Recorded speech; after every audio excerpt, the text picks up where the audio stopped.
नमस्कार मंडळी.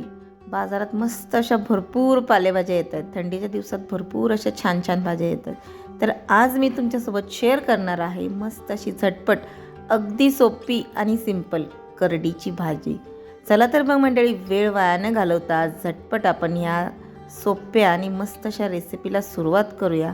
आणि रेसिपी जर तुम्हाला आवडली तर व्हिडिओ पाहून झाल्यानंतर चॅनलला लाईक, शेअर आणि सबस्क्राईब नक्कीच करा. चला तर सुरुवात करूया. तर मंडळी, इथे कढईमध्ये मी 2 चमचे तेल गरम केलेलं आहे.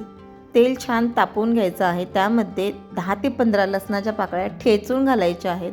सोबतच 4 ते 5 हिरवी मिरची बारीक कट करून घालायची आहे, किंवा लसणासोबत तुम्ही ठेचून सुद्धा घालू शकता, काही हरकत नाही. आता लसूण छानपैकी लालसर होईपर्यंत आपण भाजून घ्यायचं आहे.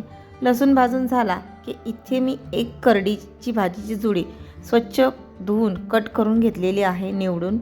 तर आता ही भाजी टाकून झाल्यानंतर लगेचच मी इथे ऑलरेडी अर्धा ते पाऊण तास आधी तुरीची डाळ भिजत घातलेली अर्धी वाटी ती यामध्ये घालून घेतलेली आहे. तुम्ही ह्यामध्ये तुरीच्या डाळीऐवजी कोणतीही भाजी घालू शकता, म्हणजेच मुगाची किंवा चण्याची सुद्धा. तर हे छानपैकी मिक्स करून घ्यायचं आहे. तर मंडळी, भाजीचं खूप सारं भरपूर असं पाणी सुटतं, त्यामुळे एक्स्ट्रा पाणी घालायची गरज नाही. चवीनुसार मीठ घालून घ्यायचं आहे. सो मंडळी, भाजी लगेच कढईमध्ये घातल्या आपण मीठ घालायचं नाही, नाहीतर मीठ जास्त होतं. भाजी थोडीशी खाली बसली की मग आपण मीठ घालायचं आहे. आता हे छानपैकी मिक्स करून घ्यायचं आहे आणि लो टू मिडियम फ्लेमवर ही भाजी शिजू द्यायची आहे.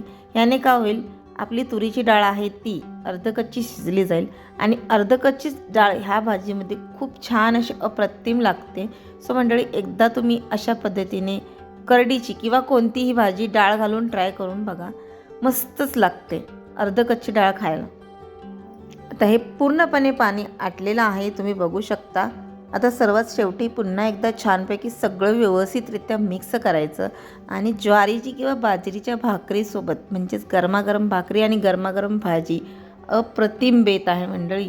तर मंडळी, तुम्हाला जर माझी रेसिपी आवडली असेल तर व्हिडिओला लाईक, शेअर आणि सबस्क्राईब करा. सोबतच बेल आयकॉन बटन दाबायला अजिबात विसरू नका, जेणेकरून तुम्हाला नवनवीन रेसिपीचे नोटिफिकेशन येत राहतील.